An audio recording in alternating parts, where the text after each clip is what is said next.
The grand ballroom of the new Otani Tokyo was a universe of its own, a glittering cosmos of silk, diamonds, and discreet power.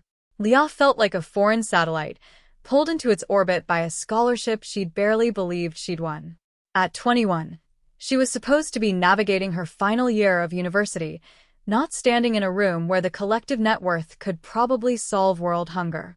Her dress, an elegant sheath of deep purple that her mother had insisted on sending, felt like both armor and a costume.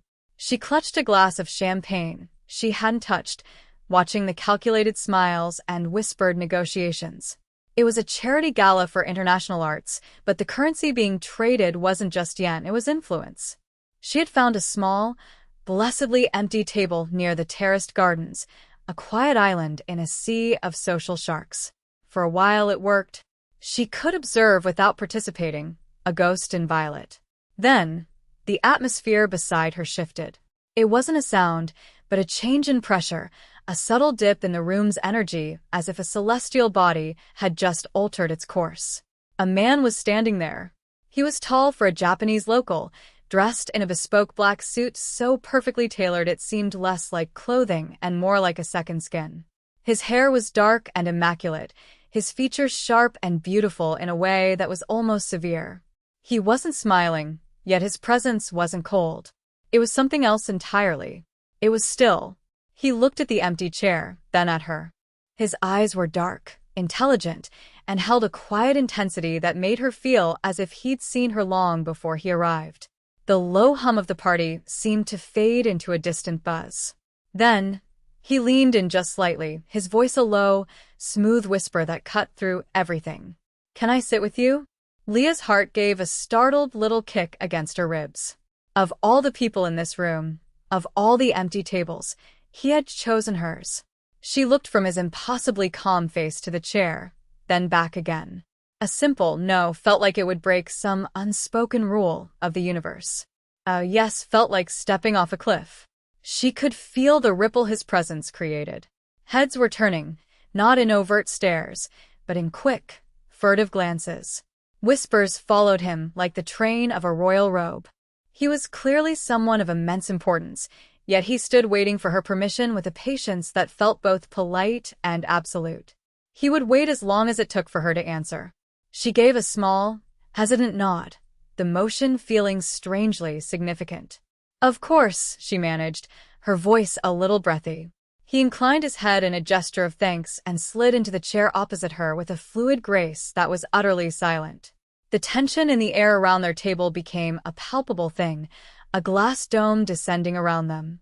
People who had been drifting in their direction now subtly changed their trajectories, veering away as if repelled by an invisible force. He placed his hands on the table, fingers laced together.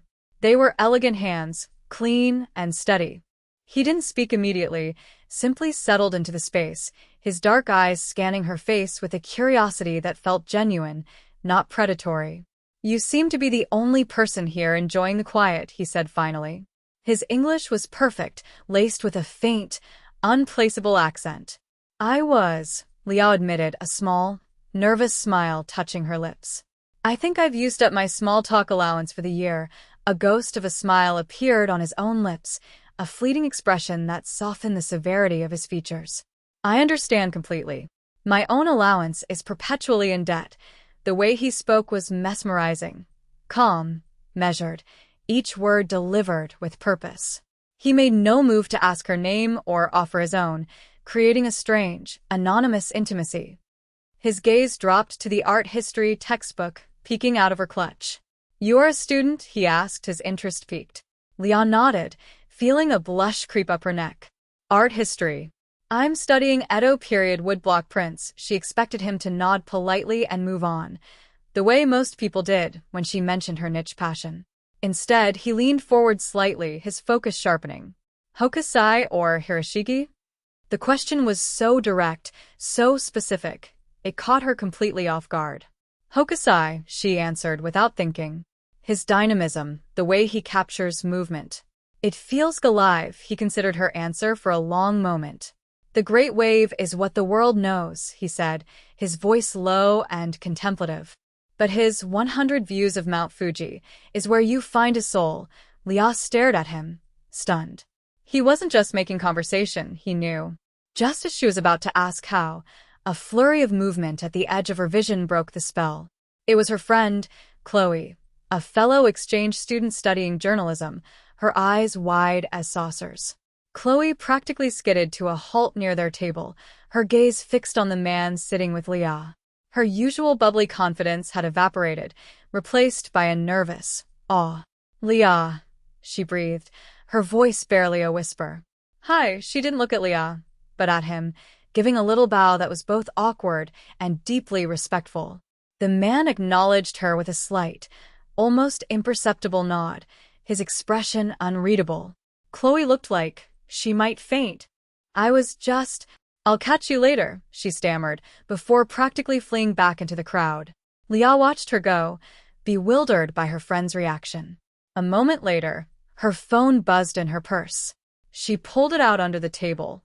It was a text from Chloe. Her fingers trembled slightly as she read the words glowing on the screen. "Lia. Do you know who that is? That's Ginza Kwan. They call him the Ghost of Ginza." Lia read the message twice, the name and the moniker sinking into her mind like stones in water. Jinwoo Kwan, the Ghost of Ginza. It sounded like something out of a movie, a title bestowed upon a phantom, a legend. It explained the whispers, the fear, the wide berth everyone gave their table. It explained Chloe's terrified reverence. She slowly lifted her eyes from her phone to the man sitting opposite her. He was watching her, his expression unchanged, as if he knew exactly what the message said. He hadn't flinched. He hadn't reacted to Chloe's presence or her hasty departure. He was an island of absolute calm in the storm of his own reputation. The name meant nothing to her, but the feeling it produced was undeniable. It was a cold knot of dread mixed with a spark of dangerous curiosity. Who was this man, whose nickname suggested he moved unseen through one of Tokyo's most famous districts? A ghost.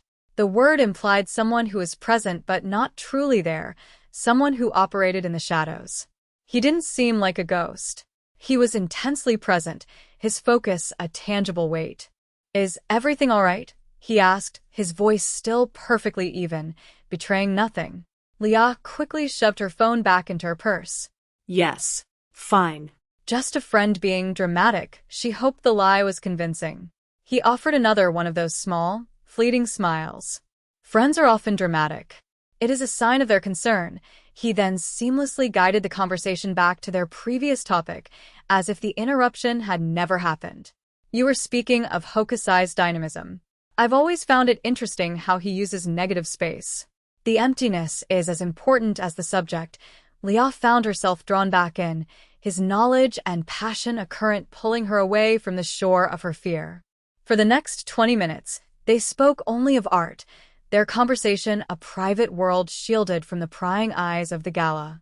He listened with an attentiveness that made her feel like the most interesting person in the room. He spoke about art with the quiet authority of a lifelong collector, not a casual admirer. The Ghost of Ginza. The name echoed in the back of her mind, a dissonant note under the beautiful melody of their talk.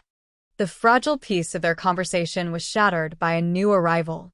This man was older, perhaps in his late 50s, with a face like a weathered no mask.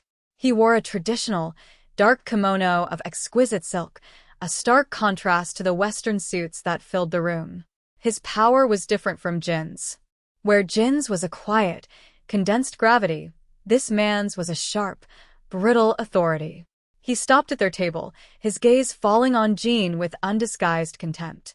He ignored Lia completely, as if she were a piece of furniture. "Kwan-san," the man said, his voice a gravelly rasp. The honorific was delivered with the cutting edge of an insult. Jean didn't stand. He simply tilted his head back slightly, his eyes half-lidded. "Tanaka-san, I am surprised to see you supporting the arts. I always took you for a man with more practical investments." The air between them grew so cold Lia felt a physical chill. It was a conversation happening on two levels, and she was only privy to the surface. The subtext was a blade held just beneath the skin of their polite words. Mr. Tanaka's lips tightened into a thin, bloodless line. Some of us value tradition. We value order. Things have their proper place. Outsiders, he said, his eyes flicking to Leah for a fraction of a second, can disrupt the balance. The implied threat was unmistakable. It wasn't just directed at Jean, it was a warning shot fired across her bow. She was the outsider. She was the disruption. Jin's posture didn't change, but a stillness settled over him that was more menacing than any overt gesture. Balance requires new energy, Tanaka-sen, or it becomes stagnation, he replied, his voice dangerously soft. Perhaps your traditions have made you forget that Tanaka's knuckles were white where he gripped the handle of a folded fan. For a moment, Leah thought something truly terrible was about to happen. The silent violence in the space between them was suffocating. Then, with a sharp, derisive sniff, Tanaka turned and walked away, his rigid back a testament to his fury. Jean watched him go, his expression unreadable. He then turned back to Leah, the storm in his eyes receding as quickly as it had appeared. I apologize for the interruption, he said, as if they had merely been disturbed by a clumsy waiter. Where were we? The encounter left a bitter taste in Leah's mouth. The rest of the evening passed in a blur of forced smiles and meaningless chatter from the stage. All she could think about was the cold venom in Mr. Tanaka's voice and the quiet, lethal way Jean had deflected it. When the gala finally wound down, Jean stood as she did. "Allow me to see you to your taxi," he said. It wasn't a question. They walked out of the opulent ballroom and into the cool night air, the hotel's meticulously landscaped gardens surrounding them. The path was lit by soft, glowing lanterns, casting long shadows that danced like specters. The main entrance was bustling with departing guests, but Jean guided her down a quieter, more secluded path that wound through a grove of bamboo. Leah's senses were on high alert. Every rustle of leaves, every distant laugh, sounded like a threat. As they rounded a corner, two figures stepped out from the shadows of the bamboo, blocking their path. They were large men in ill-fitting suits, their faces hard and emotionless. Leah's breath caught in her throat. They were Tanaka's men. She recognized the same brutish energy. They didn't draw weapons. They didn't speak. They simply stood there, a wall of silent intimidation. Her heart hammered against her ribs. This was real. The ghost of Ginza wasn't just a nickname. Jean stopped, placing a hand gently on Leah's arm, a subtle gesture telling her to stay behind him. He didn't seem surprised or afraid. He seemed disappointed. He looked at the two men, his gaze sweeping over them with a kind of weary appraisal. "Tanaka is getting desperate," he said, his voice calm, almost conversational. Sending his dogs to bark in a garden, one of the men shifted his weight, his hand twitching toward the inside of his jacket. Jin's eyes snapped to the movement, and the air crackled. "I would not do that," he said, his voice dropping to a near whisper, yet it carried more weight than a shout. "Go back to your master. Tell him that the next time he wishes to send a message, he should have the courage to deliver it himself. And tell him that if he ever involves her again," he paused, the silence stretching into a terrifying void, "I will burn his entire world to the ground. And I will enjoy the warmth of the fire." The men stared at him, their bravado crumbling. They weren't looking at a man anymore. They were looking at a promise, a certainty. Fear, stark and primal, washed over their faces. Without another word, they bowed, a gesture of complete submission, and backed away into the shadows, disappearing as quickly as they had appeared. Jean stood for a moment, silent, before turning back to Leah. The monster who had just promised fiery retribution was gone, and in his place was the man who discussed Hokusai. "Your taxi is this way," he said softly, his hand still on her arm, his touch now feeling less like a comfort and more like a brand. The ride in the taxi was shrouded in a heavy silence. Leah stared out the window at the neon-streaked streets of Tokyo, but she wasn't seeing them.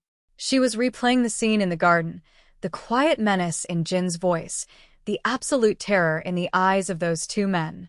He hadn't raised his voice, he hadn't lifted a finger, yet he had wielded a power so total it was breathtaking. She was sitting next to that power. The air in the cab felt thick, charged with everything unsaid. She could feel his gaze on her, but she couldn't bring herself to look at him. Who was he? What had she stumbled into? The gala, the conversation about art, it all felt like a dream now. This was the reality. Shadows in a garden and threats that felt like prophecy. Finally, he spoke, his voice cutting through her spiraling thoughts. "Are you afraid of me?" The question was simple, direct, and devastatingly important. She knew he wasn't asking if the men in the garden had scared her. He was asking if he scared her. Leah took a slow breath, forcing herself to be honest, mostly with herself. She turned to look at him. In the shifting lights of the city, his face was a landscape of shadows and angles, his dark eyes searching hers for the truth. "I don't know what to be afraid of," she whispered. "I'm afraid of what I don't know. I'm afraid of what you did to those men without doing anything at all." Her honesty seemed to surprise him. A flicker of something vulnerable crossed his face before being locked away again. He held her gaze for a long moment, a silent conversation passing between them. Then, he leaned forward and spoke to the driver in rapid, low Japanese. The driver nodded, and at the next intersection, he took a different turn, away from the direction of her apartment. Leah's heart leaped into her throat. "Where are we going?" she asked, a fresh wave of anxiety washing over her. "My apartment is the other way." Jean settled back into his seat, his eyes never leaving hers. "I know," he said softly. "But I don't think either of us is ready for this night to end on that note. There is a place I'd like to show you." His voice held no threat, only a quiet plea for trust. Against her better judgment, against every instinct screaming at her to run, she simply nodded and turned back to the window, watching a city she thought she knew transform into a landscape of secrets. The taxi wound its way up a series of steep, narrow roads, leaving the glittering heart of the city behind. They stopped at a discreet gate that opened silently for them, revealing a driveway that led to a sleek, modern house built into the hillside, overlooking the vast expanse of Tokyo. It wasn't a palace, it was a sanctuary, all clean lines, dark wood, and glass. He led her not into the house, but around to a wide terrace that seemed to float above the world. The view was staggering. Millions of lights spread out below them like a fallen constellation, a silent, pulsing ocean of human life. A cool breeze drifted up the hill, carrying the faint, distant hum of the metropolis. Jean stood beside her at the railing, not speaking for a long time, just sharing the silence and the view. "My father built this house," he said finally, his voice blending with the night air. "He said that to understand your place in the world, you must first be able to see all of it." Leah glanced at him. His profile was etched against the city lights, his expression somber and introspective. "He left me this," Jean continued, his gaze fixed on the horizon. "This house, this view, And a family business. one that has been passed down for generations." He chose his words carefully, each one a carefully placed stone on a path he was building for her. He never used words like mafia or syndicate. He spoke of duty, of responsibility, of a name that carried a weight she could only imagine. "It is not the life I would have chosen," he admitted, a quiet confession that hung in the air between them. "I studied architecture. I wanted to build things that brought people peace, not enforce a certain kind of order." For the first time, Leah saw past the ghost of Ginza, past the powerful figure from the gala. She saw a man trapped in a gilded cage, burdened by a legacy he never asked for. He turned to face her, the city lights illuminating the conflict in his eyes. "What you saw in the garden, that is the part of my life I cannot escape. It is the language my world understands." The space between them shrank, the vastness of the city fading until it was just the two of them on a dark terrace.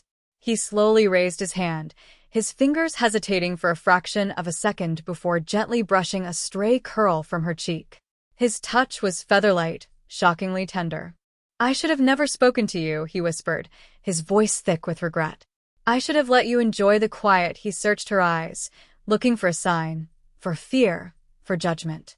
Leah didn't pull away. She leaned into his touch, a silent answer. That was all the encouragement he needed. He lowered his head, and his lips met hers. The kiss was soft at first, a tentative question. It was filled with all the things he couldn't say, all the regret and the longing. Leah responded, her hand coming up to rest on his chest, feeling the steady beat of his heart beneath her palm. The kiss deepened, becoming a raw, desperate expression of a connection that made no sense but was undeniably there. It was a kiss that tasted of danger and solace, of secrets and a desperate, beautiful hope. Their relationship unfolded in the shadows. Dates were not dinners in crowded Shinjuku restaurants or strolls through Ueno Park. They were stolen moments in places where the world could not find them. He would have a small, Michelin-starred restaurant close for the evening just for them. He would arrange a private viewing at a gallery after hours, where they could wander through silent halls, their footsteps echoing, discussing the subtle brushstrokes of a Meiji-era scroll.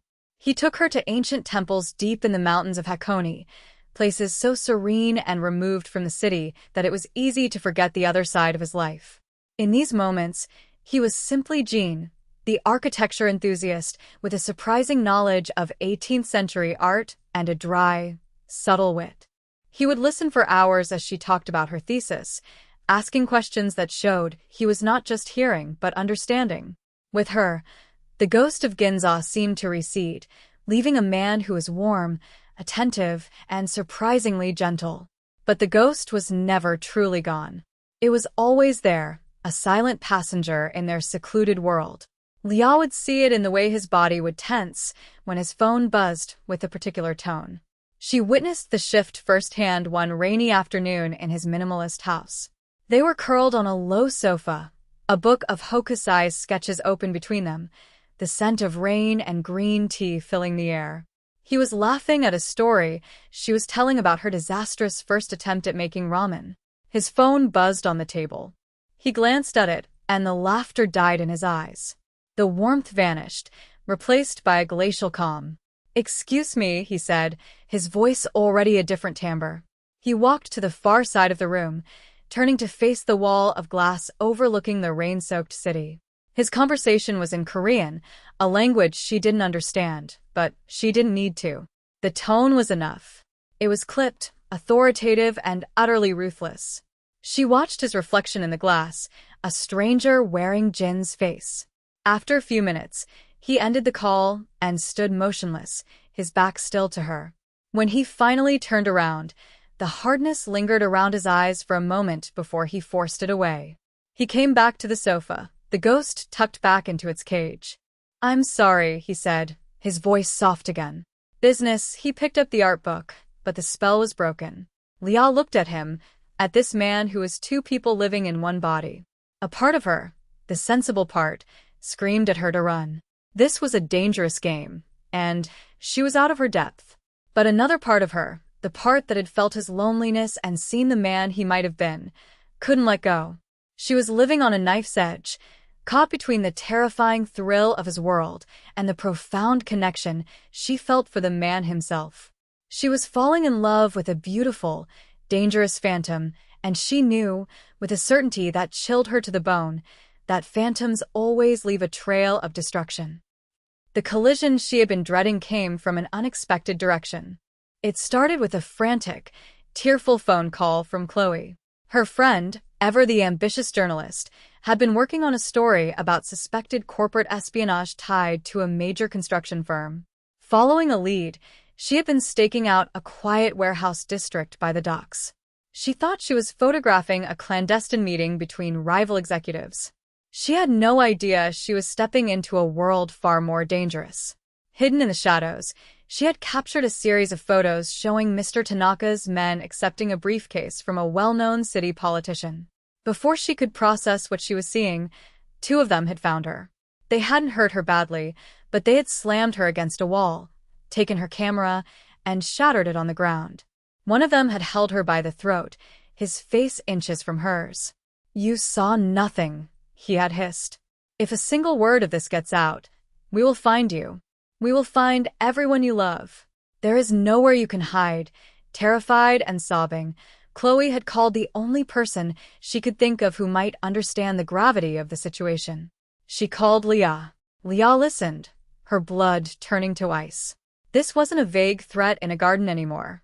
This was Chloe, her bright, fearless friend who had been brutalized and threatened. It was her fault. Her association with Jean had put a target on anyone close to her, even indirectly. Tanaka's warning at the gala echoed in her mind. Outsiders can disrupt the balance. She was the outsider, and her friend was paying the price. Panic seized her, cold and sharp. Her hands were trembling so badly she could barely hold her phone. There was only one person she could call. Taking a ragged breath, she dialed Jin's number. He answered on the second ring. Leah? What's wrong?